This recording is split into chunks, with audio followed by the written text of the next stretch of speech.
Chapter 36 Omkar के father आए college. Raman ओजस्वी का हाथ जैसे ही पकड़ता है, पीछे से ओमकार अपने दोस्तों के साथ आ जाता है और ओजस्वी का हाथ रमन के हाथों में देखकर उसे एक बहुत ही अजीब और अनजानी सी फीलिंग होती है।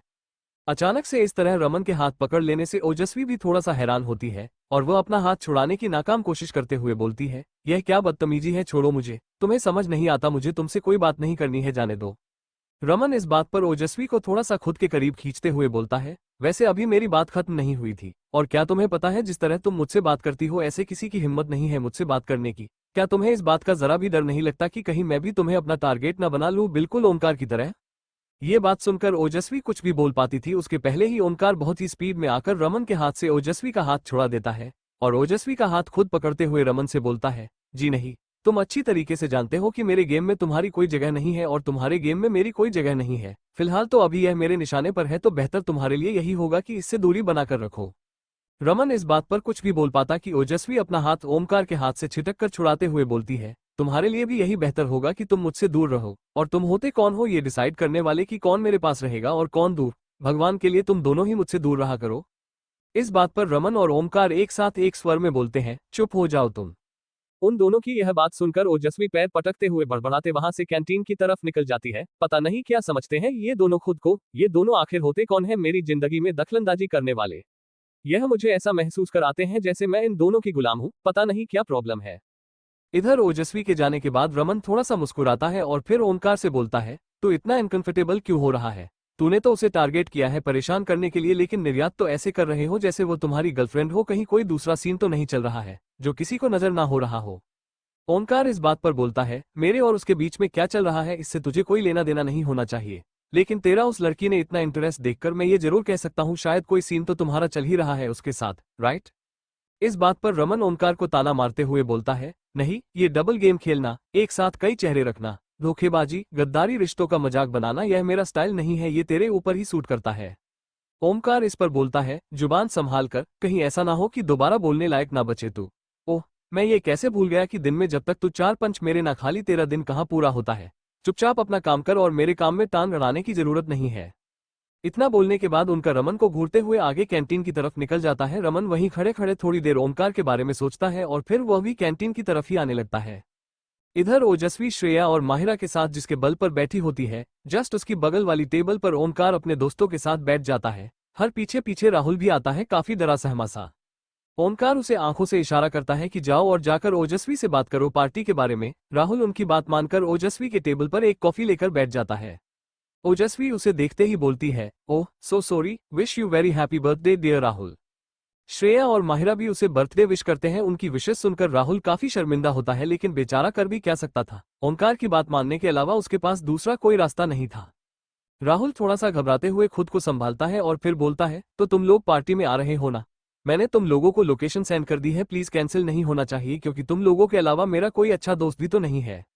ओजस्वी इस बात पर उसे शो करते हुए बोलती है, ये भी कोई पूछने वाली बात है, हम क्यों नहीं आएंगे? हर एक बात जान लो, अगर ओजस्वी किसी चीज की कमिटमेंट कर दी है तो समझ लो कि वो पत्थर की लकीर है। मैं जरूर से जरूर आऊंगी, तुम्हें दोबारा बोलने की जरूरत नहीं थी। आखिर तुमने हमारी इतनी मदद की है और मेरी वजह से तुम्हें कितनी मुसीबतों का भी सामना करना पड़ा। अगर मेरे आने से तुम्हें खुशी मिलती है तो मैं क्यों नहीं आऊंगी? राहुल इस बात पर अपने मन में ओजस्वी को सॉरी बोलते हुए सोचता है, मुझे माफ कर देना ओजस्वी, मेरे घर वालों ने बहुत ही उम्मीद के साथ मुझे यहाँ भेजा है। मैं तुम लोगों जितना मजबूत फैमिली से नहीं हूँ और कोई भी रिस्क नहीं लेना चाहता हूँ। मुझे पता है कि मैं जो कुछ भी कर रहा हूँ इससे तुम्हें काफी दिक्कतें हो सकती हैं, लेकिन मेरे पास कोई दूसरा रास्ता नहीं है। अगर मैंने ऐसा नहीं किया तो ओमकार मुझे कॉलेज से निकलवा देगा। मेरे पिताजी धूप में रिक्शा चलाकर एक एक रुपए जोड़कर मुझे देते हैं। अगर मैं अपनी इन बेहुदा हरकतों की वजह से कॉलेज से निकाला गया तो शायद उन्हें बहुत बुरा लगेगा। मुझे माफ कर देना मेरी दोस्त। अचानक से राहुल को इतना खोया देखकर ओजस्वी बोलती है, क्या हुआ है? तुम तो बर्थडे बॉय हो आज के, कम से कम आज तो तुम्हारा मूड नहीं खराब होना चाहिए। तुमने इस तरह मुंह क्यों लटकाया है? क्या कोई प्रॉब्लम है?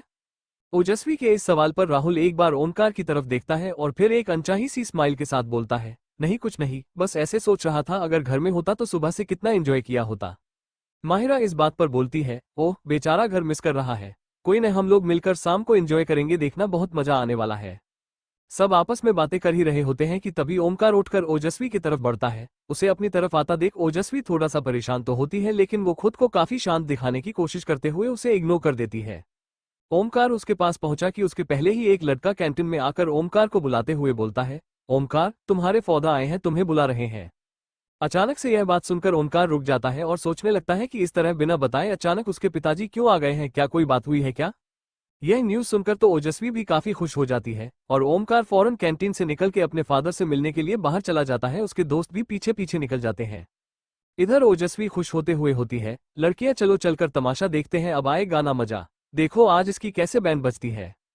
श्रेया और माहिरा भी उसके हाँ में हाँ मिलाते हुए उठकर कैंटीन से बाहर निकल जाते हैं। राहुल वहीं बैठा का बैठा रह जाता है और सोचने लगता है कि अब क्या नया तमाशा होने वाला है। फिर क्या होने वाला था, वो कार के साथ उसके पिता उसे क्या पनिशमेंट देने वाले थे, जानने के लिए सुनते रहिए first year hostel love life story दिल। चैप्टर 37। ओमकार को पीड़िए थप्पड़। ओमकार काफी तेज रफ्तार में बाहर निकलता है और 2 कदम आगे बढ़कर देखता है तो एक ही में काफी भीड़ लगी होती है। हमका जैसे ही करीब जाकर देखता है तो वहां उसके फादर खड़े होते हैं और उनके साथ उनके सेक्रेटरी संतराम भी होते हैं। उन्हें देखकर एक बार के लिए ओमकार थोड़ा सा परेशान होता है, लेकिन दूसरे ही पल वो उनके सामने आ खड़ा होता है और अपने आसपास लगी भीड़ को एक बार देखते हुए बोलता है, आप यहाँ, इस तरह सब कुछ ठीक तो है ना। ओमकार की इस बात पर उनके फादर बिना जवाब दिए एक जोरदार चांटा खींचकर उसके मुंह पर मरते हैं। ये देखकर वहां खड़े सभी लोग हैरान हो जाती हैं। ओमकार को भी समझ में नहीं आता कि आखिर हुआ क्या है। बहुत कुछ याद करने की कोशिश करने लगता है, लेकिन फिर भी उसे समझ नहीं आता कि उसने ऐसा क्या कर दिया जिसकी वजह से उसे थप्पड़ खाना पड़ रहा है, वो भी पूरे कॉलेज के सामने। थप्पड़ मारने के बाद वो बोलते हैं, पूछ रहे हो क्या हुआ है, तुम्हें अंदाजा भी है इस बात का कि तुम कर क्या रहे हो। अरे अपने बारे में नहीं तो कम से कम मेरे बारे में सोचो, मेरी रिपुटेशन थोड़ा सा ख्याल रखो।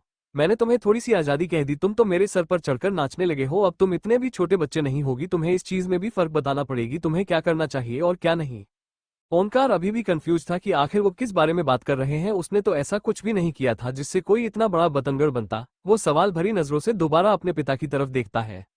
ओमकार के फादर अपनी बात जारी रखते हुए दोबारा बोलते हैं, गलतियां कई तरह की होती है, अगर तुम कहीं लड़ाई झगड़ा करके आते तभी शायद मैं तुम पर हाथ नहीं उठाता। और भी कई तरह की गलतियां होती है, अगर वो तुम करते तो शायद मैं तुम्हें छोड़ भी देता, लेकिन तुमने एक लड़की की इज्जत के साथ खेलने की कोशिश की है, इसके लिए मैं तुम्हें कभी माफ नहीं करूंगा।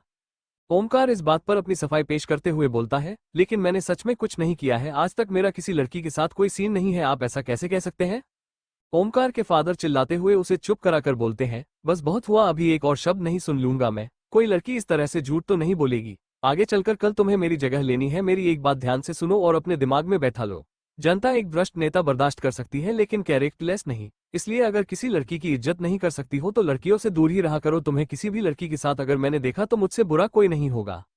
इतना बोलने के बाद ओमकार के फादर पीछे मुड़ते ही है कि उनका पीछे से उनका हाथ पकड़ते हुए बोलता है, डैड प्लीज, क्या आप मुझे कुछ साफ साफ बताएंगे कि आखिर हुआ क्या है। आखिर मुझे भी तो पता होना चाहिए कि मेरा कसूर क्या है। इस बात पर ओमकार के फादर उसके पास एक रिकॉर्डिंग भेजते हैं और बोलते हैं, सुनो, उसके बाद मुझे जवाब देना कि यह सब क्या चल रहा है और क्यों। इतना बोलने के बाद ओमकार के फादर हाथ छुड़ाकर अपनी सेक्रेटरी संतराम जी के साथ वहां से निकल जाते हैं। ओमकार इसके पहले अपने फादर द्वारा भेजी गई रिकॉर्डिंग को सुनता कि सामने खड़ी ओजस्वी पर अचानक उसकी नजर पड़ती है, जो खड़ी होकर उसे देखकर एक बहुत ही अजीब सी स्माइल कर रही होती है। उसे देखकर ओमकार एक बार के लिए अपने दिमाग में सोचने लगता है कि हो ना हो ये सब इसी लड़की का किया धरा हो सकता है। ओमकार इसके पहले कुछ भी बोलता कि ओजस्वी अपनी स्माइल गायब करते हुए बोलती है, अले ले ले ले, बच्चे को तो थप्पड़ पड़ गया। डॉट डॉट विस्मयादिबोधक चिन्ह। तो बताओ कैसा लगा तमाचा। तुम बिल्कुल सही सोच रहे हो, ये सब कुछ मैंने ही किया है, बिल्कुल वैसे ही जैसे तुमने मेरी माँ से बात करके उन्हें भड़काने की कोशिश की थी मेरे खिलाफ। बस फर्क इतना है कि तुम्हारे बिना कुछ कहने के बाद भी मेरी माँ ने मेरे ऊपर अपना भरोसा बनाए रखा, लेकिन तुम्हारे फादर को तुम्हारे ऊपर बिल्कुल भी भरोसा नहीं है। मुझे ऐसा लगता है कि तुम एकदम निकम्मे बेटे हो उनके। खैर जो भी हूँ, ये सब तुम्हारे कुकर्मों की सजा है जो तुम्हें मिल रही है।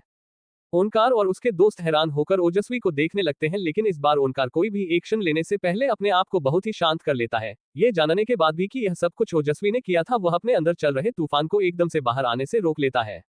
स्माइल करते हुए थोड़ा सा वजह से के करीब जाता है और बोलता है, ठीक है, मैं तुम्हें इस चीज के लिए माफ कर दे रहा हूँ क्योंकि शुरुआत मैंने की थी। शायद हमें हमारा झगड़ा अपने तक ही रखना चाहिए, फैमिली तक नहीं ले जाना चाहिए। अचानक से ओमकार का इतना शांत व्यवहार देखकर ओजस्वी और उसके दोस्त काफी हैरान होकर उसे देखने लगते हैं। यहाँ तक कि ओमकार के दोस्तों को भी समझ में नहीं आता कि जिस बात पर ओमकार को हंगामा मचा देना चाहिए वो इतना शांत कैसे रह सकता है। ओमकार मुस्कुराते हुए ओजस्वी के बगल से आगे निकल जाता है। उसके दोस्त भी उसके पीछे निकल जाते हैं। उनके जाने के बाद श्रेया काफी हैरान होते हुए बोलती है, ये क्या था, मतलब ओमकार जो छोटी छोटी बातों पर लोगों को टारगेट कर लेता है ने इतनी बड़ी बात पर हार मान लेगा, ये तो मेरे सोच से भी परे है। माहिरा भी इस बात में हाँ मिलाते हुए बोलती है, वही तो।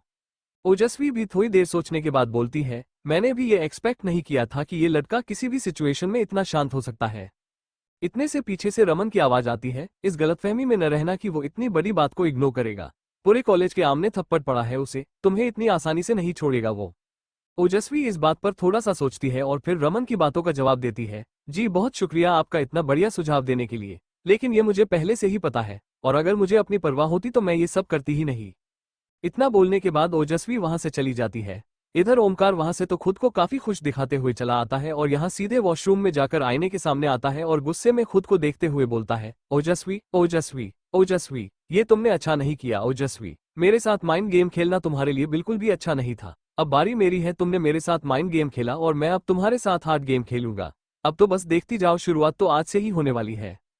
खैर क्या चल रहा था ओमकार के दिमाग में, आखिर वो ओजस्वी की इस हरकत का जवाब कैसे देने वाला था, जानने के लिए सुनते रहिए first year hostel love life story. दिल तो मिलते हैं दोस्तों कल सुबह 8 बजे।